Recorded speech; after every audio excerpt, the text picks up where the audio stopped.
बिस्मिल्लाहिर्रहमानिर्रहीम।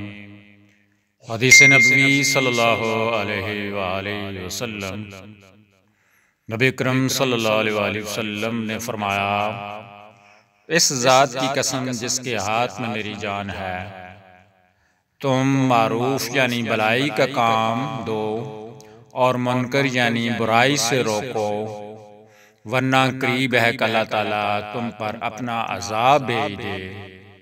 फिर तुम अल्लाह से दुआ करो और तुम्हारी दुआ कबूल ना की जाए। इमाम तिरमिज़ी कहते हैं ये हदीस हसन है।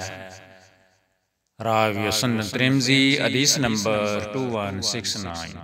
वज़ाहत, इस हदीस से ये मालूम हुआ कि अमर बिल मारूफ व नही अनिल मुनकर का फरीज़ा जब तक लोग अंजाम देते रहेंगे इस वक्त तक इन पर अमूमी अज़ाब नहीं आएगा, और जब लोग इस फरीज़ा को छोड़ बैठेंगे इस वक्त रब्बुल आलमीन का इन पर ऐसा अज़ाब आएगा कि इसके बाद फिर इनकी दुआएं नहीं सुनी जाएंगी।